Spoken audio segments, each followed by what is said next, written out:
I'm Rocky Snyder with Devotion to Motion, and this segment is going to be about single leg strength. Most of the time when you're in the gym and you're working out, everything's done with both legs at the same time. But how often do you try and climb up steps with both legs at the same time? Usually it's just one leg going up and then the other one following. Or when we take a step and go down and grab something off the ground, we're always in a staggered stance. And yet, for whatever purpose, we deem it appropriate to do a squat with both legs side by side. So what we're going to focus on is a single leg squat. And that is going to be one major indicator of really how powerful or how strong the lower body is. A single leg squat test is generally used these days as a way of gaining a better understanding of how strong your legs are. Now there's a different type of progression that you can take from a beginning standpoint all the way up to an advanced exercise for the single leg squat. The first one just being a split squat, where you're going to have one leg forward, the other leg back, and you just drop down into a split position and come back up. Primarily it's this leg that's doing a lot of the lifting, while this leg is more or less balancing and getting a good stretch on the front of that back leg. So doing maybe 5 to 10 repetitions on this exercise, maintaining a nice upright posture, is a great way to begin getting used to a single leg exercise. But like I say, you're still using two legs at the same time. What you can also do is use a step or a box. In some elevated surface, this is about 12 inches off the ground. The higher up, the more intense the exercise is going to be. And what you can simply do is a step up, where you raise your body up and slowly descend until the foot barely touches the ground. Back up and coming back down. Again, this is a precursor to doing a single leg squat, but it's a nice way to get you geared up to it. Another way of using that box for a more advanced fashion, grab a couple of 5-pound dumbbells or some weight, maybe even a gallon of water. It doesn't have to be dumbbells. We don't want you to go out and get a whole bunch of exercise equipment.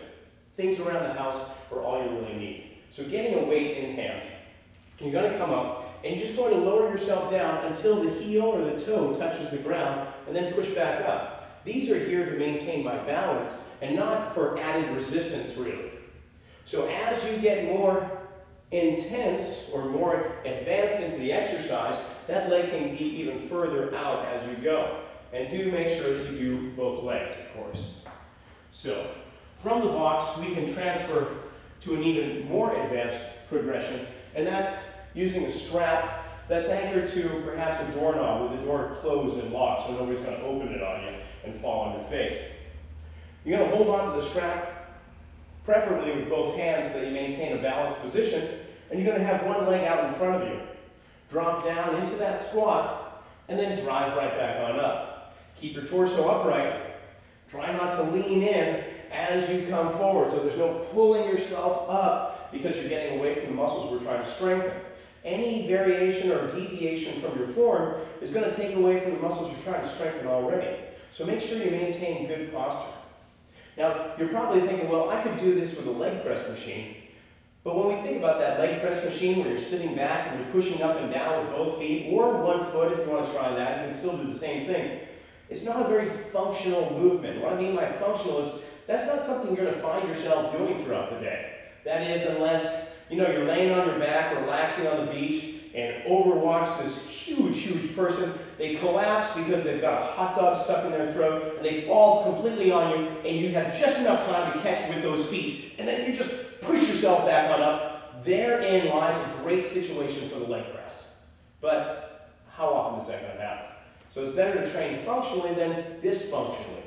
So ultimately, the single leg squat, again, you can use a dumbbell for balance. You're going to have yourself on the floor, raise the leg out in front of you, and you're going to drop down into this balance point and push on back up. This looks perhaps on the easy side as I'm talking here without my breath going all out of place, but it is pretty demanding. That's called a pistol squat, where the leg is out in front of you. Now, the most advanced that I've seen is where you hold on to one foot, raise it out in front of you, drop down, and push back up. You can see there's an added element of balance with this. Let's try it again. Drive on up. Drive on up. You see if you can get 5 to 10 of those. After that, I think you've accomplished some good leg strength.